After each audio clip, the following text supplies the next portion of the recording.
rectoría y la palabra regulación. Una rectoría que el Ministerio de Salud durante mucho tiempo dejó de lado, no consideró fundamental y consideró que las fuerzas del mercado eran las que podían determinar el destino final del sistema de salud, lo cual hemos venido poco a poco descubriendo que no necesariamente nos dio el camino correcto para lograr muchos de los objetivos de que queríamos del sistema. Y segundo, que la vía de un día para otro cambiar esto, generar un nuevo sistema, ponerlo de frente y empezar a implementarlo, es una vía que de pronto está en la imaginación de mucha gente, pero que la implementación realmente es prácticamente imposible. Imposible y de pronto impráctica. Entonces, lo que queda la vía es la de la regulación y la vía de hacer las cosas de pronto como se deben hacer desde el principio, y es de abajo hacia arriba. No es de lo que piensan los grandes pensadores y la gente que cree o que creemos que conocemos todas las soluciones para el sistema, sino es de básicamente lo que necesita la población y cómo el sistema se debe estructurar desde el ciudadano hacia arriba. Y eso es un poco la propuesta que está planteada acá. Quiero además decir y reconocer que este ha sido un trabajo que hemos venido haciendo ya desde hace 2 años. Ayer mirábamos, el primer documento fue de marzo 14 del año 2014. Llevamos 2 años trabajando y quiero decirles que ha sido un trabajo muy duro al interior del propio Ministerio de Salud, porque así como había y existe una gran fragmentación en el sistema de salud, también la existe y la existe mucho en nuestro propio ente regulador, que es el sistema de salud. Unirnos alrededor de una forma de pensar, de plantearnos los problemas y de encontrarle solución a los problemas no es un ejercicio fácil y efectivamente casi que nos ha tomado 2 años. Y también quiero decir que ha tenido el apoyo muy fuerte de todo el ministerio, no solamente el Ministerio de Salud, sino el Ministerio de Protección, sino el Viceministerio de la Protección Social, pero no es solo el Viceministerio de Salud, sino el Viceministerio de Protección Social, y a la vice le quiero agradecer todo ese espacio, digamos, de confianza y todos los aportes que nos ha dado a este proceso. Igual a la Superintendencia de Salud. Es muy difícil concebir un sistema de salud si ese otro brazo, el otro brazo derecho que tiene que tener el sistema, que era súper, no está absolutamente comprometido en este tema, efectivamente lo está. Yo voy a hacer mi presentación en 2 partes. La primera es todo lo que ha sido la construcción de la justificación para plantear el modelo, y la segunda parte tiene que pasar por el modelo en sí mismo, con un intermedio sobre la ley estatutaria que ya el ministro prácticamente me lo evitó en su gran mayoría. Entonces, pasemos a la siguiente, por favor. ¿Cuáles son los antecedentes de la seguridad social en Colombia, entendiendo como seguridad social el modelo que plantea la ley 100? ¿Y cuáles son sus objetivos? Yo creo que el objetivo más importante lo da este estudio reciente del Banco Mundial, donde muestra que Colombia ha logrado llegar al nivel más bajo, probablemente con excepción de Cuba, de gasto de bolsillo en salud, 14% de gasto de bolsillo en salud, que solía ser el 43% en el año de 1995. Y si uno mira un sistema desde la seguridad social y desde la protección del riesgo financiero de las familias, evidentemente el sistema que planteó la ley 100 logró un impacto absolutamente relevante. Siguiente. Frente a estos logros, ¿qué es lo que enfrentamos en el país? Un perfil de una transición demográfica donde cada vez la población colombiana se vuelve de mayor edad, cada vez tenemos mayor riesgo, y por eso hoy en día nuestro pensamiento está planteado en esas megametas ligadas a los problemas de enfermedad crónica. Siguiente. Una carga de enfermedad, especialmente de enfermedad crónica, donde según este estudio que realizó la Universidad Javeriana y que entregó hace unos 3 meses, efectivamente vemos que solo desde el año 2005 hasta el año 2010 hemos crecido prácticamente en 7% en la carga de enfermedad crónica. De esa carga de enfermedad crónica, el 20% es carga asociada a enfermedad cardiovascular, el 12 o 13% carga asociada a enfermedad mental, a salud mental, y prácticamente un 7-8% asociada a cáncer. Entonces tenemos ese perfil. Expectativa de vida en Colombia para el año 2010 de 74 años, pero los colombianos vivimos con prácticamente 17 años de vida asociados a discapacidad. O sea, uno podría decir que prácticamente desde los 57 años un colombiano promedio ya empieza a tener una gran discapacidad asociada a esa carga de enfermedad. Como contrafactual uno puede decir que en el otro estudio, que es un poco gemelo al que se hace en Colombia de carga de enfermedad, en Australia la expectativa de vida es 81 años, pero solamente se vive 9 años con discapacidad. Es decir, nosotros tenemos una población que se está volviendo cada vez más vieja, pero que adicionalmente trae una carga muy importante de discapacidad asociada especial a todas estas enfermedades que nos aquejan. Y tenemos unos prácticamente 4 años, casi 5 años de años potenciales de vida perdidos por muerte prematura, muy asociados a los factores de violencia que nos han aquejado en el pasado, con una diferencial importante que afecta especialmente a los hombres. Siguiente. Sin embargo, ese estudio de carga que no hemos podido desafortunadamente hacer y esperaremos algún día hacer, discriminado por territorios y por departamentos, nos da una geografía sanitaria completamente diferente cuando lo mira por departamentos. Y cuando uno mira la primera causa, cuando se revisa la primera causa de mortalidad en los diferentes departamentos del país, evidentemente en toda la zona central del país donde está la mayor transición demográfica, efectivamente la enfermedad crónica es la dominante. Pero si uno se va al Piedemonte Llanero o al sur del país, encuentra que la causa dominante de carga de enfermedad todavía en Colombia siguen siendo el homicidio y los accidentes de tránsito, las lesiones. En la zona de los departamentos de los antiguos territorios nacionales, las enfermedades transmisibles.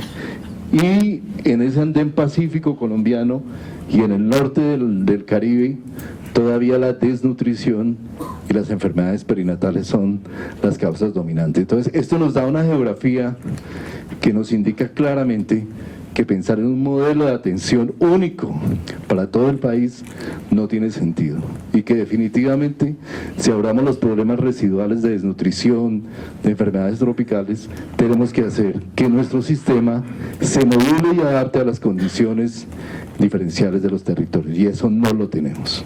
Siguiente. Brechas importantes de equidad. Siguiente. Colombia es un país que uno ve un coeficiente de Gini que mide la desigualdad socioeconómica, donde el país parece avanzar aun cuando persiste una muy grande desigualdad socioeconómica entre grupos sociales, pero hay historias muy diferentes. Cómo se ha venido mejorando el Gini en el Chocó, cómo somos más desiguales en La Guajira, en el Cauca, y en el Huila, y las ganancias que tenemos las logramos básicamente con base en los departamentos de mayor desarrollo económico: Atlántico, Cundinamarca, Bogotá, Antioquia, Santander. Esto nos da una geografía donde evidentemente el sistema de salud tiene que enfrentar esas tremendas diferencias que hay entre nuestras poblaciones. Siguiente. Equidad en el acceso y utilización de servicios de salud. Siguiente. Evidentemente, uno de los grandes logros de nuestro sistema es la cobertura. Yo creo que ya podemos hablar con 97-98% de cobertura universal. Es un sistema de cobertura universal de aseguramiento. Sin embargo, tenemos una muy baja utilización de los servicios de naturaleza preventiva, y lastimosamente en algo que que es paradójico, porque uno puede ver que hemos logrado grandes ganancias en equidad en el acceso a servicios hospitalarios. En el quintil más pobre de la población, la demanda de el porcentaje de población que a lo largo de un año tiene acceso a servicios hospitalarios es mayor, casi cercano al 10%, que en el quintil más rico. Pero el promedio nacional es de 8.9%, o sea, casi el 9% de los colombianos a lo largo de un año son hospitalizados. Esa tasa de hospitalización es prácticamente el doble del promedio de América Latina. La tasa de hospitalización de México es del 4.5%, la tasa de hospitalización de Brasil es del 5%. ¿Eso qué nos indica? Un sistema de salud hospitalocéntrico donde la resolución se da al interior de los hospitales y no hay una resolución ordenada y organizada en la cual la población realmente pueda tener mecanismos de acceder, como lo voy a mostrar más adelante, a los servicios primarios de atención, donde lo preventivo no tiene adecuado uso. Obviamente, tiempos de espera crecientes para médico general, pero tiempos de espera muy crecientes para especialista, y una gran ganancia del sistema que indica las bondades, por ejemplo, de la política farmacéutica, el crecimiento tan importante que hemos tenido en el acceso de la población a los medicamentos, a las fórmulas completas de medicamentos. Prácticamente el 67% de la población que entra a un servicio de salud sale con su fórmula completa, frente a un 32% que teníamos tan recientemente como en el año 2003. Siguiente. Colombia muestra grandes ganancias en mortalidad materna. Yo no sé si vamos a lograr la meta del milenio, pero lo que sí estoy seguro es que vamos a estar absolutamente cerca de la meta del milenio. Ya nuestras proyecciones dan que vamos a estar muy cerca. Siguiente. Pero si ustedes miran ese avance en la mortalidad materna y lo comparamos con la mortalidad materna en La Guajira, vemos esta tremenda inequidad, esas tremendas inequidades que tiene nuestro sistema de salud en la respuesta a este reto. 55.25 por 100.000, mortalidad materna promedio a nivel nacional, 235 en La Guajira, y no es la más alta del país. La más alta del país está en el departamento de Bichada. Siguiente. Otro indicador muy interesante: la Organización Panamericana, la Organización Mundial de la Salud y la OPS establecen que un ideal de cesáreas en una sociedad debe ser del 10%. 10% de cesáreas, máximo el 15%. Colombia en el año 1998 tenía un 25% de partos por cesárea, y en el año 2013 tenemos el 46% de partos por cesárea. En Cartagena el parto por cesárea son el 72%, en Barranquilla son el 92% de partos por cesárea, y en Nueva York son el 34%. Es decir, en Barranquilla tenemos prácticamente el triple de partos por cesárea de los que tenemos en Nueva York. Eso nos indica que dentro del sistema, la forma en que está resolviendo el sistema es una formación donde estamos dando acceso, pero probablemente estamos dando acceso de una forma no organizada y no adecuada, generando evidentemente riesgos tanto en la población, no solo en las poblaciones más pobres a las que no llegamos de una manera diferenciada, sino también en las poblaciones incluso de mayores ingresos, donde la respuesta se compagina con este tipo de riesgos. El país con tasa más alta de cesáreas en Colombia es el segundo, el primero es Brasil, y los dos países coincidentemente tienen la mayor tasa de partos de recién nacidos de bajo peso. Y ya hay estudios que están mostrando, por lo menos en Brasil, como una relación probablemente causal entre el número de cesáreas, la proporción de cesáreas y esos nacimientos de bajo peso. O sea que no son temas donde no, el resultado no es propiamente inocuo, sino finalmente produce efectos y riesgos específicos, no solo sobre la mujer que es sometida a una cirugía, sino sobre el propio niño recién nacido, que también tiene un riesgo asociado a ello. Obviamente nosotros tenemos grandes avances en controles prenatales, prácticamente 92%, 93% de la población tiene más de 4 controles prenatales al día. Hemos mejorado en suplementación de hierro, hemos mejorado el parto institucional indudablemente, con grandes dudas sobre lo que estamos haciendo en algunas regiones del país, como en el Chocó, en Guainía, donde el sistema prácticamente proscribió la posibilidad de tener partos de otro tipo, partos por ejemplo por partera. Ayer hablábamos con la embajadora de Suecia, un profesor de la Universidad Karolinska, y nos comentaba cómo en Suecia, por ejemplo, el 93% de los partos son partos atendidos por partera. y la tasa de mortalidad materna de Suecia es la más baja del mundo. Entonces, ahí hay temas que uno evidentemente tiene que mirar con la flexibilidad que implica el plantearse en ciertas zonas del país lo que esto puede implicar. Lo del cesárea ya hemos hablado. Temas críticos que afectan a los colombianos en el día a día y que todos los días, les quiero decir que aquí cada funcionario del Ministerio de Salud, incluido el ministro en sus sábados y domingos y a veces y a mí también, nos toca vivir agenciando situaciones de personas que no logran el tratamiento o el acceso a los servicios en tiempo. Este es un estudio que hizo Marión Piñeros en el Instituto Nacional de Cancerología y cómo muestra que en el tiempo, desde para el cáncer, el diagnóstico de cáncer de mama, perdemos 91 días entre la primera consulta de diagnóstico que se hace a la mujer sintomática hasta el momento en que el especialista vuelve y repite el diagnóstico para volver a llegar a la conclusión.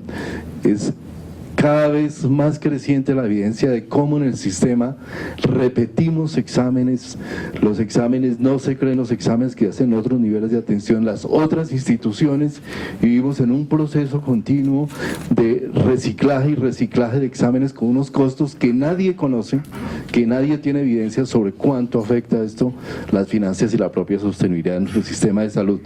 Finalmente, nuestra resolutividad de cáncer de mama en promedio en Bogotá está en 132 días frente a los 70, 80 días que deberíamos tener. Eso nos indica este tema de la fragmentación de los servicios, cómo efectivamente tiene unos efectos importantes y muy deleterios sobre la salud de las personas. Siguiente. Equidad en salud de la población infantil.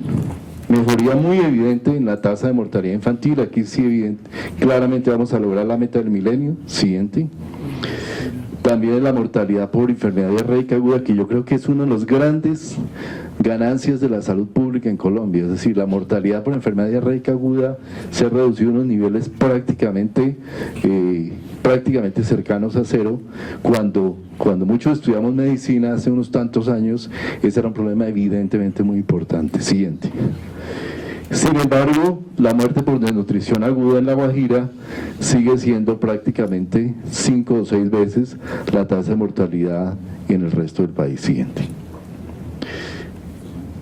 En la atención del infante, tenemos evidentemente unas inequidades en tema de baja talla, bajo peso, pero tenemos un acceso importante a programas de crecimiento y desarrollo, y en la población más rica tenemos evidentemente un problema de acceso a la lactancia materna, donde los niños del quintil más rico tienen menor probabilidad de tener 6 meses de lactancia que los niños del quintil más pobre. Siguiente. Frente a todos estos temas que vienen de la demanda, ¿cuál es la situación, así a grosso modo, en la oferta de servicio que nosotros identificamos? Siguiente. Un sistema que cada vez más tiende a concentrarse en la respuesta a grandes sociedades. Este es el estudio de geografía sanitaria que se hizo aquí en el Ministerio de Salud, del despacho del ministro, hace un par de años, y muestra los flujos de los pacientes a lo largo del sistema para realizar procedimientos médicos, y unos flujos donde la resolutividad se da fundamentalmente en un conjunto cada vez más pequeño de ciudades que concentran la mayor parte de los servicios y que generan todo ese drama permanente de los pacientes teniendo que ir a buscar resolver su leucemia con todo el traslado a las familias y esto, pero evidentemente aquí hay un tema que es relevante en términos de la configuración final que generó finalmente el mercado público y privado, su aplicación pública y privada dentro del propio sistema de salud. Siguiente. En hospitalización aún más. La estructura de hospitalización es todavía más concentrada en unas pocas instituciones. Entonces, un modelo hospitalocéntrico que no resuelve en los primeros niveles y que termina concentrando y dirigiendo a la población hacia unas pocas instituciones que además la pasan realmente mal porque son instituciones que viven de alta complejidad, que viven congestionadas en sus servicios de urgencias, que encuentran que la puerta de entrada de la población son las urgencias médicas y que al final cuando se ve o se estudia la configuración de esa demanda también hay dudas muy importantes. Yo con Teana Zapata estuvimos estudiando el perfil de la demanda de urgencias la semana pasada en Bogotá y Medellín, y nos encontramos que el promedio de triage de la totalidad de la población en los servicios de alta complejidad de Bogotá es del 4.3 y de Medellín 4.5 sobre 5. O sea, el triage más el triage de mayor urgencia, que es el 1 al 5, estamos en 4.3, 4.2, es decir, urgencias atestadas de población que no necesita estar en urgencias, pero que el ciudadano común y corriente encuentra que allí es donde finalmente, así se gaste un día o día y medio o 2 días, termina de alguna manera resolviendo la integralidad que no se le resuelve en los primeros niveles de atención, donde la norma y el mecanismo de pago ha llevado a esto que todos llamamos coloquialmente capito remito. No resuelvo, recibo la cápita y remito para arriba a los pacientes sin darle realmente al paciente una respuesta que el paciente debería esperar. Siguiente. En ciudades como Medellín es evidente la desaparición del segundo nivel de atención. Si ya ni siquiera tenemos un problema en el primer nivel de atención que no resuelve, sino evidentemente la respuesta del segundo nivel, las consultas prioritarias y todas estas unidades de urgencia de tipo intermedio que deberían resolver la mayor parte de la demanda, no lo logran resolver. Primer nivel, obviamente, segundo y tercer nivel, el poco segundo nivel que existe, y el tercer nivel con unas tasas de ocupación tremendamente altas y una subutilización de más del 60% en los servicios de primer nivel. Esto nos da la idea de lo que es un sistema que desde el punto de vista que desde la demanda tiene una gran presión de demanda, y desde la oferta la respuesta es prácticamente una respuesta de alta complejidad hospitalaria y con una puerta de entrada ubicada en las urgencias de estos grandes hospitales. Siguiente. Indudablemente, quiero decir claramente nuestro sistema, porque no podemos concentrarnos solamente en esta visión. Hemos tenido mejores resultados en salud, tenemos mayor aseguramiento, tenemos una disminución de las desigualdades entre población urbana y rural, hemos hecho una mayor inversión en hospitales públicos. Yo creo que a lo largo de los